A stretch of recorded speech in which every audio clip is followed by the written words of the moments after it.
नमस्कार दोस्तों, crack UPSC में आपका स्वागत है। जैसा कि मैंने पहले भी कहा था कि रिवीजन करना बहुत ज़्यादा ज़रूरी है, यानी कि पीछे की जो भी क्लासेस चल रही हैं, जो भी आपके नोट्स बन रहे हैं, उसका सबसे पहले शॉर्ट नोट्स बनाना है। उसके बाद से उसके कीवर्ड्स जो हैं, वो एकदम अच्छे तरीके से याद होने चाहिए और बार-बार रिवाइज़ करते चलना है, ठीक है? ये मैंने आपको पहले ही बता दिया था, ठीक? तो एक बार हम लोग ये देख लेते हैं कि हम पिछला क्या-क्या पढ़ चुके हैं, ठीक है? तो हमने क्या-क्या देखा था? सबसे पहले हमने देखा था 18वीं सदी में, ठीक है? 18वीं सदी के जो मध्य की बात हमने करी थी, उसमें भारत की राजनीतिक दशा क्या थी? उस टाइम स्थिति क्या थी भारत की, ठीक है? किस तरीके से बिखराव हुआ पड़ा था, जिसका फ़ायदा अगर जो कोई चाहे तो उठा सकता था, ठीक है? वो हमने देखा था। उसके बाद से हमने देखा था कर्नाटक और हैदराबाद का उत्तराधिकार को लेके जो टकराव हुआ था, आपस में संघर्ष हुआ था। उस चीज़ के चक्कर में जो फ्रांसीसी और ब्रिटिशर्स जो उसमें शामिल हुए थे, हैदराबाद और कर्नाटक में। फिर एक तरह से जो फ्रांसीसियों की पहले उन्हीं के सपोर्ट से सरकार बनी, वहाँ पे उत्तराधिकारी उन्हीं का नियुक्त किया गया। उसके बाद से क्या हुआ, फिर दोबारा पलटवार करते हैं ब्रिटिशर्स और कर्नाटक में अपने इच्छानुसार उत्तराधिकारी नियुक्त कर देते हैं। यहाँ तक हो गया। उसके बाद से आगे क्या होता है, बंगाल विजय इन लोग का शुरुआत होता है। बंगाल में भाई इन लोग को इन्विटेशन मिलता है कि आइए आप यहाँ पे, तो ये लोग वहाँ पे भी इनकी महत्वाकांक्षा बढ़ी ही रहती है, तो ये वहाँ पे भी जाते हैं। तो बंगाल विजय स्टार्ट होता है प्लासी की लड़ाई से। प्लासी की लड़ाई होती है, उसके बाद से बक्सर का होता है, देन उसके बाद द्वैध शासन स्टार्ट होता है। द्वैध शासन कैसे कहा गया, ये जो कंपनी थी और वहाँ का जो शासक था, उनके बीच में जो डिवाइड हुई थी शासन करने की जो प्रणाली, ठीक है? इस चक्कर में वहाँ पे द्वैध शासन का इस्तेमाल किया गया था, ठीक है? क्योंकि डबल शासन चल रहे थे, 2 शासन चल रहे थे एक ही जगह पे, ठीक? यहाँ तक हो गया था। उसके बाद से द्वैध शासन के बाद हम लोग एक लिखेंगे इम्पोर्टेंट्स जो लोग थे गवर्नर। जैसे गवर्नर तो बहुत सारे हैं, लेकिन हम हमें सबको नहीं पढ़ना है। एक बात ध्यान दीजिएगा, यूपीएससी का जो क्वेश्चन पूछने का ट्रेंड है ना, समझिए कि उसका कोई ट्रेंड नहीं है। यानी कि जो हमारा सिलेबस है, हमें अपना सिलेबस क्या करना है, कंप्लीट करके ही जाना है। ऐसा नहीं है कि मॉडर्न अगर जो इंडिया हमको मेंस में पढ़ना है और प्रीलिम्स में भी उसकी रिक्वायरमेंट है अच्छी खासी, तो हम बस मॉडर्न इंडिया बस पढ़ें। ऐसा लोग करते थे, एंशियंट मेडाइवल नहीं पढ़ते थे। और बीच में क्या हुआ, जब क्वेश्चन आ गए एंशियंट मेडाइवल से, तो फिर क्या हुआ, फिर प्रॉब्लम हो गई। तो ऐसे ही काम करना है, जितना सिलेबस दिया गया है वो सिलेबस के अकॉर्डिंग हमें सब कुछ कंप्लीट करना है, ठीक है? यूपीएससी क्या पूछती है, कैसे पूछती है, तभी हम डिलीवर कर पाएंगे आंसर को, ठीक है? तो हमेशा बात ध्यान रखना है, सिलेबस जो भी दिया है उसको कंप्लीट करना है। यानी कि हर एक जो भी टॉपिक है उसका हमको कम से कम 80% तो कंप्लीट करना ही है, ठीक है? ज़रूरी नहीं है कि एक ही टॉपिक पे लग के हम लोग पूरा उसी पे फोकस करें, क्योंकि बस एक ही टॉपिक से तो क्वेश्चंस आने वाले नहीं हैं, आएंगे सारे टॉपिक से। सारे टॉपिक कवर करने हैं, 80% सारे टॉपिक कवर करके चलने हैं। और एक बात और, यूपीएससी जो अपना सिलेबस दी है, ठीक है, उसी अकॉर्डिंग मान लीजिए वो क्वेश्चन करती है। तो कभी कभी हम लोग थोड़ा सा ज़्यादा ही स्टैंडर्ड होशियार बनते हैं कि सोचते हैं कि जिस हिसाब से अभी 3-4 साल का पैटर्न चल रहा है, तो उसी हिसाब से हम लोग तैयार कर लेते हैं। लेकिन क्या होता है, फिर यूपीएससी सीधी बाजी पलट देती है, ठीक है? वही मैंने बताया ना, उसका कोई ट्रेंड नहीं है, ठीक है? तो वो कुछ भी कर सकती है अपने सिलेबस के अकॉर्डिंग। तो जब कर सकती है तो हमें ये चीज़ क्या करना है, ध्यान में रख के चलना है, ठीक है? कि हमें सिर्फ एक ही टॉपिक नहीं, एक ही टॉपिक ऐसा नहीं है कि एक ही टॉपिक पे ध्यान देना है, मतलब जितना सिलेबस का है सारे टॉपिक पे ध्यान देना है। दूसरी चीज़ ये कि कभी भी यूपीएससी जो क्वेश्चन पूछती है वो किसी भी टॉपिक का जो इंपॉर्टेंट पार्ट होता है उसी से पूछती है, यानी कि जो महत्वपूर्ण हिस्सा होता है, ठीक है?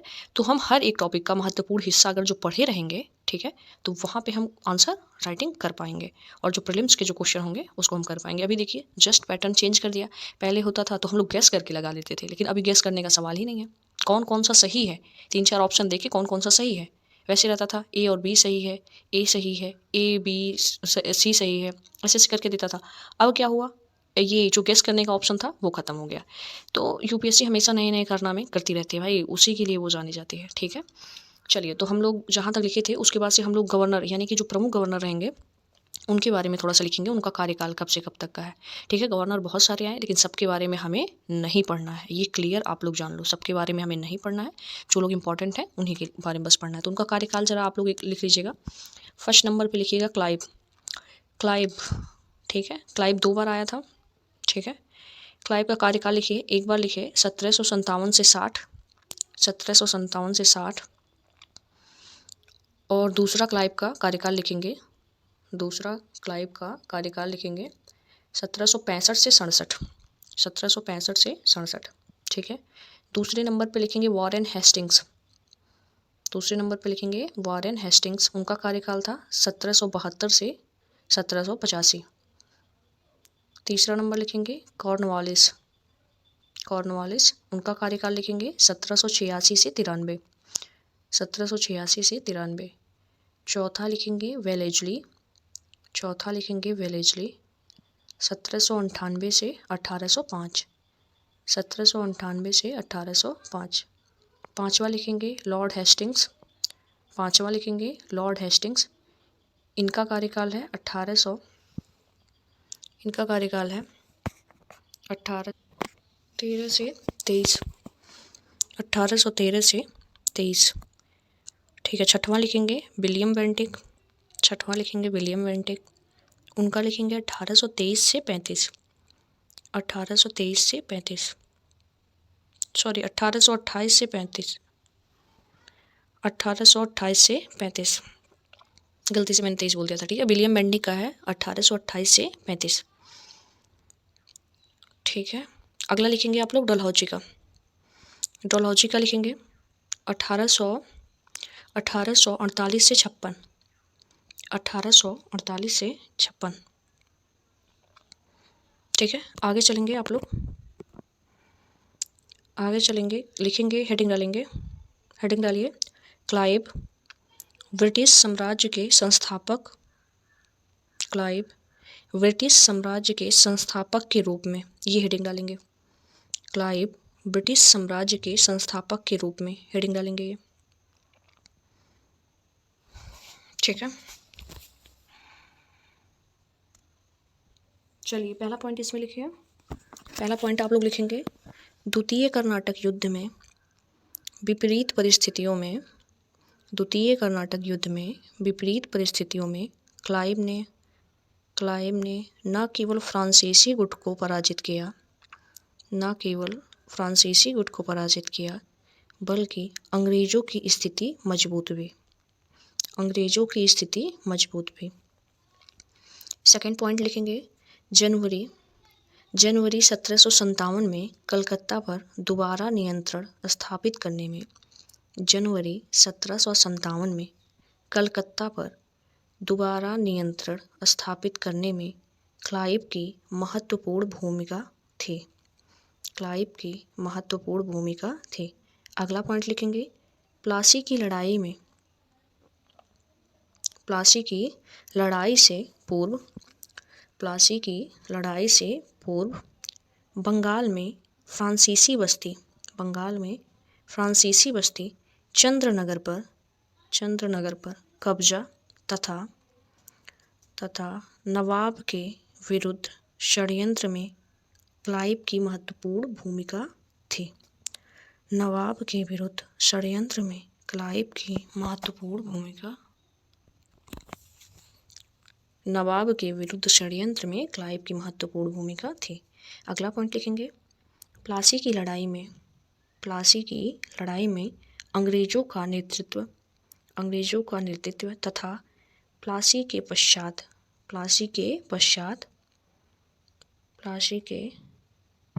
पश्चात बंगाल में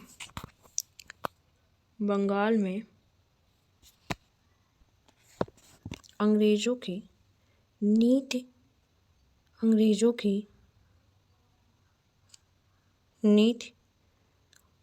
एवं रणनीति के निर्धारण में भी क्लाइव का अहम रोल था।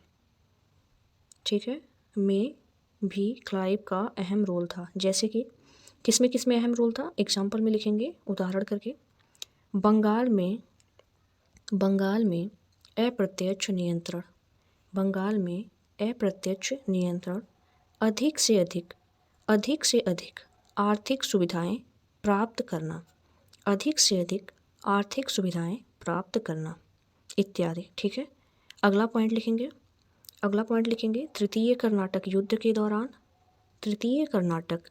के दौरान बंगाल के संसाधनों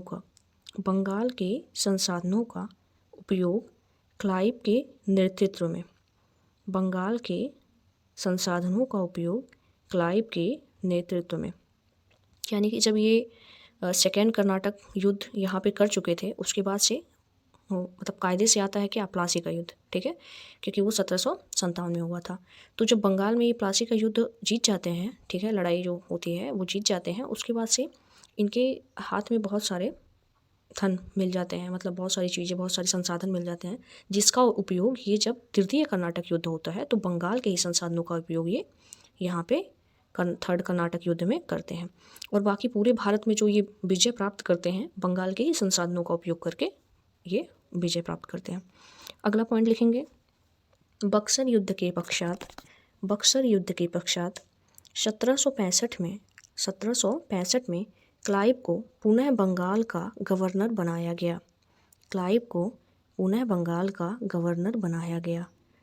और अवध एवं मुगल शासकों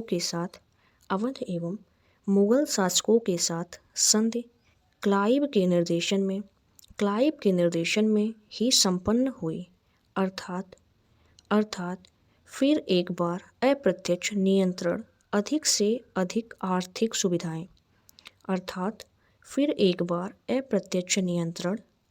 अधिक आर्थिक सुविधाएं और सुरक्षा की दृष्टिकोण से भारतीय राज्यों को अंग्रेजों पर निर्भर बनाकर रखना।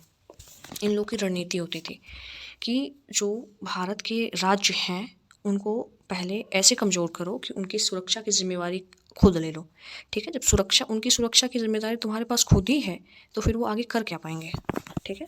तो ऐसे ऐसे ये लोग विस्तार की नीति ये भी अपना रहे थे। चलिए अब हम लोग मैसूर के बारे में थोड़ा देखेंगे। मैसूर क्या था, एक बात ध्यान दीजिएगा, ये जो कर्नाटक अभी है तो कर्नाटक पहले के टाइम में अपोजिट साइड में था, यानी कि जहाँ तमिलनाडु है वहाँ पे कर्नाटक हुआ करता था और वहीं पे मद्रास था, ठीक है। उसके बाद से उसके जस्ट ही आगे, ठीक है, मैसूर था। किस साइड में? लेफ्ट साइड में मैसूर था। उसके ऊपर मतलब कि ये जो हमारा कर्नाटक था, पुराना वाला कर्नाटक, उसके ऊपर हैदराबाद था, ठीक है। और उसके जस्ट साइड में यानी कि लेफ्ट साइड में बाएं बगल, ठीक है, वहाँ पे मैसूर था। उसके बाद से मैसूर के बाद से और ऊपर का हिस्सा पूरा जो था वहाँ पे मराठे थे, ठीक है। नीचे त्रावणकोर उनका छोटा मोटा राज्य था, ठीक है, उसका कोई विशेष सभी नहीं है, ठीक। तो हम लोग मैसूर के बारे में देखेंगे। तो मैसूर में एक वडेयार वंश था, उनका शासन था। तो उनके जो शासक थे वहाँ के, तो वो थोड़े से अयोग्य थे और इसी का फ़ायदा उठा के जो हैदर अली था उन्होंने उनको हटा दिया, यानी कि उनको ख़त्म कर दिया और ख़ुद शासन संभाल लिए। अंग्रेज कहीं और बिजी थे, ठीक है। और इधर ये जो निज़ाम थे हैदराबाद के, ये भी स्वतंत्र हुए थे तो थोड़ा बहुत अपने में ही लगे हुए थे, मराठे भी किसी और साइड में बिजी थे। तो इन्होंने क्या किया, अच्छे से अपना विस्तार कर लिया हैदर अली ने। हैदर अली का ही बेटा है टीपू सुल्तान। तो मैसूर में फिर किसका राज हो गया? हैदर अली का। तो यहाँ से ही हम लोग देखेंगे ये जो आंग्ल मैसूर युद्ध हुआ था, यानी कि ब्रिटिशर्स और मैसूर के बीच में जो युद्ध हुआ था वो हम लोग देखेंगे, ठीक है। और बाकी रही बात मैसूर की, तो मैसूर ज़रूरत क्यों पड़ा कि मैसूर से आप लोग युद्ध करो? क्योंकि ये जो विस्तार कर रहा था ना, इससे सबको प्रॉब्लम थे, यानी कि बगल में मराठे थे उनको भी समस्या थी, निजाम थे उनको भी समस्या थी, ब्रिटिशर्स तो थे ही तो उनको तो समस्या होगी ही, ठीक है। तो सबको प्रॉब्लम थी कि ये विस्तार कर रहा है, ठीक है, हमारे लिए बहुत बड़ी प्रॉब्लम है, हमें चुनौती समझिए एक तरह से वो दे रहा है। तो इस वजह से यहाँ स्टार्ट होता है मैसूर का युद्ध, वो भी ब्रिटिशर्स के साथ। तो चलिए लिखेंगे, थोड़ा सा समरी पहले लिख लेंगे मैसूर एवं आंग्ल मैसूर युद्ध के बारे में, ठीक है। थोड़ा सा उसके बारे में जान लेंगे फिर हम लोग स्टार्ट करेंगे, ठीक है। एक बार उसका थोड़ा सा बैकग्राउंड जान लेते हैं, लिख लेते हैं, थोड़ा सा हेडिंग डालिए आप लोग। मैसूर एवं आंग्ल मैसूर युद्ध। नीचे लिखेंगे मैसूर के बारे में, मैसूर पर वडेयार वंश कृष्णराज का शासन था। मैसूर पर वडेयार वंश कृष्णराज का शासन था, जो कि एक अयोग्य या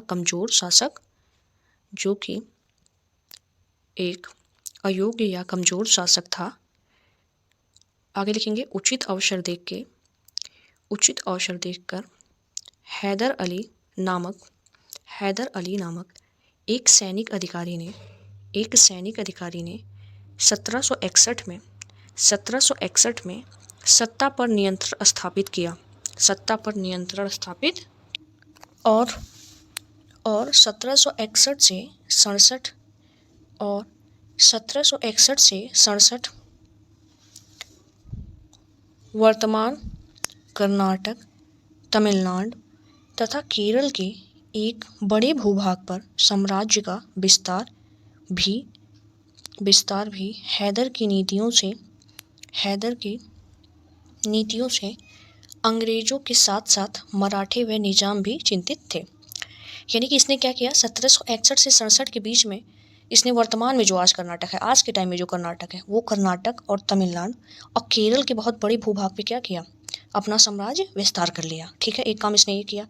तो जो हैदर की नीतियाँ थी, जिस नीति से वो आगे बढ़ रहा था, उस नीति को देख के जो अंग्रेज थे, ठीक, और जो मराठे थे और निज़ाम थे, वो काफ़ी चिंतित हो रहे थे। ठीक, अब अगला उसी में आप लोग लिखेंगे, इन सभी शक्तियों की महत्वाकांक्षा आंग्ल मैसूर युद्ध के कारण बनी। इन सभी शक्तियों की महत्वाकांक्षा आंग्ल मैसूर युद्ध के कारण बनी। ठीक है, अब हेडिंग डालेंगे प्रथम आंग्ल मैसूर युद्ध। प्रथम आंग्ल मैसूर युद्ध, इसमें ज़्यादा कुछ जानना नहीं है, इसमें बस एक ही लाइन लिखना है, वो आप लिखिए जरा। 1769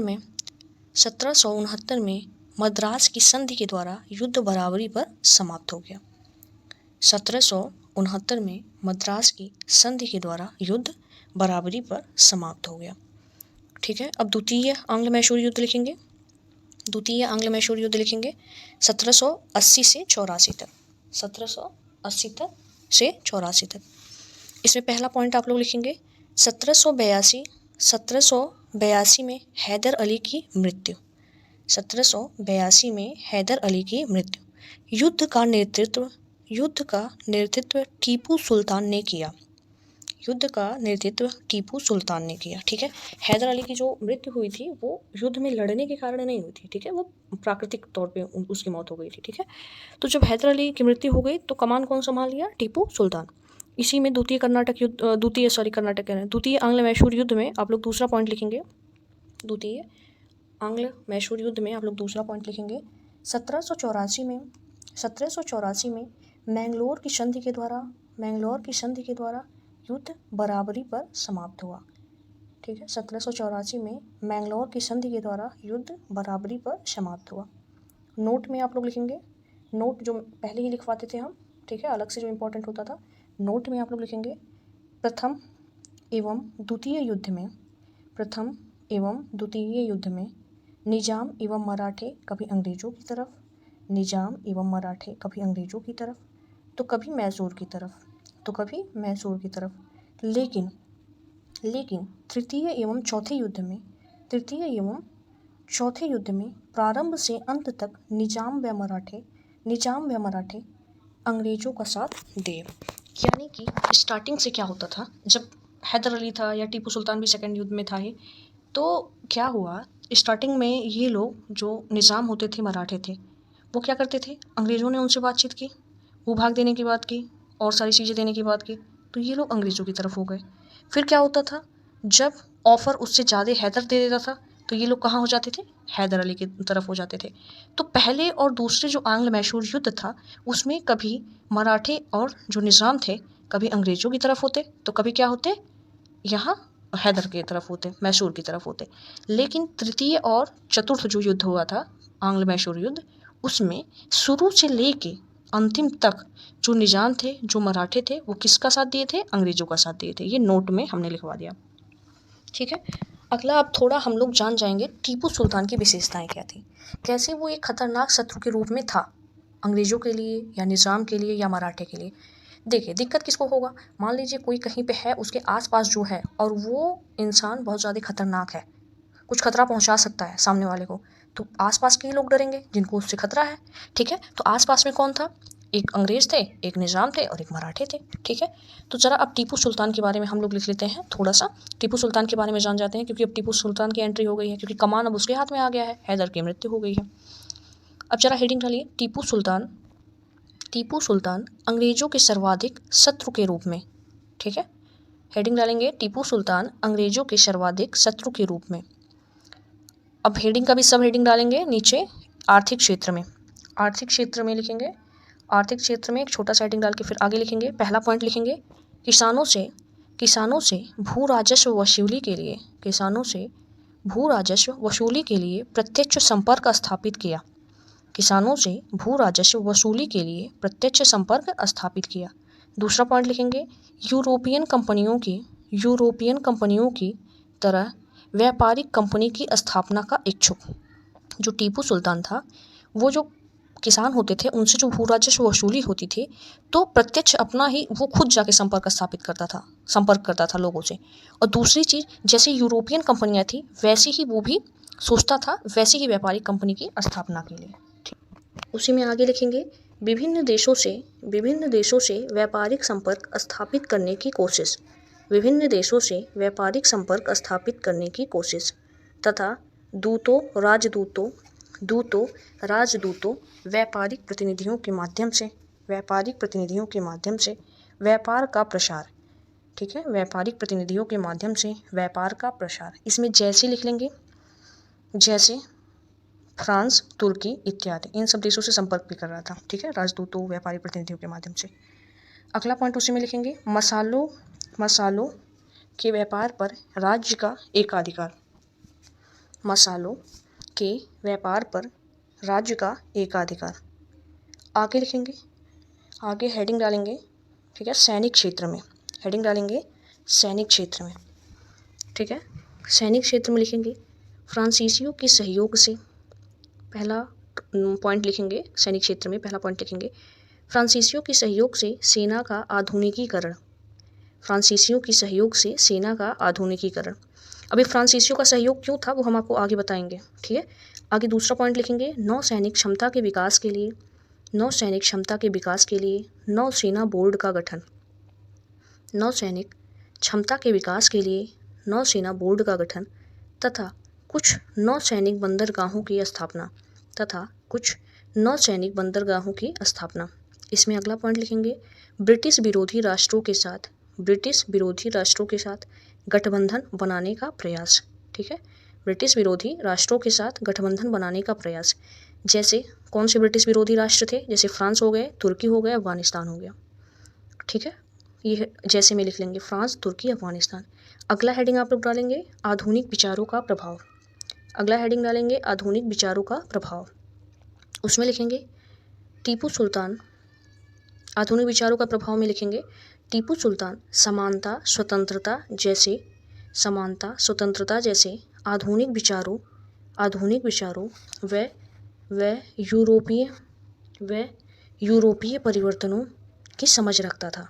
जो यूरोपीय परिवर्तन थे उनका समझ रखता था।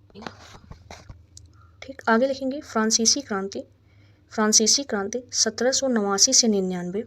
जो फ्रांसीसी क्रांति हुई थी 1789 से 99 की जो घटनाएं हुई थी, 1789 से 99 की घटनाओं से भी परिचित था। कैसे पता चला, जैसे उसी में लिखेंगे, श्रीरंगपट्टनम में स्वतंत्रता का वृक्ष लगाया। ठीक है, फ्रांसीसी क्रांति के, जैसे में दूसरा लिखेंगे, फ्रांसीसी क्रांति के जैकोबिन दल का सदस्य। जैकोबिन दल क्या था, कैसे था, ठीक है, वो जब पढ़ाएंगे आगे तब हम आपको विस्तार से बताएंगे। ठीक है, फ्रांसीसी क्रांति के जैकोबिन दल का सदस्य। आगे उसी में लिखेंगे, आधुनिक विचारों से प्रभावित कोई भी शासक ब्रिटिश हितों के प्रसार में बाधक हो सकते थे। आधुनिक विचारों से प्रभावित कोई भी शासक ब्रिटिश हितों के प्रसार में बाधक हो सकते थे।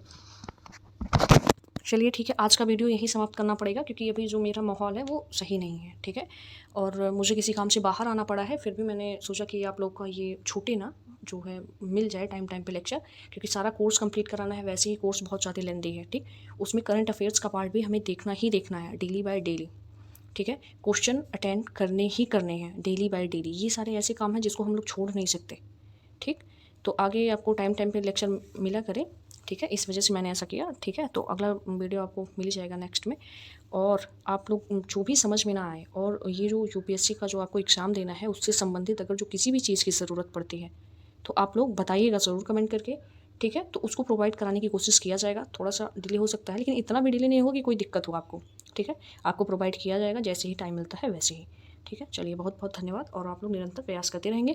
क्वेश्चंस आपको हम जब कल आंग्ल मैसूर युद्ध समाप्त कर लेंगे उसके बाद से हम आपको क्वेश्चन देंगे करने के लिए। ठीक है, 2 क्वेश्चन देंगे, आज का भी और नेक्स्ट डे का भी। ठीक है। चलिए बहुत बहुत धन्यवाद।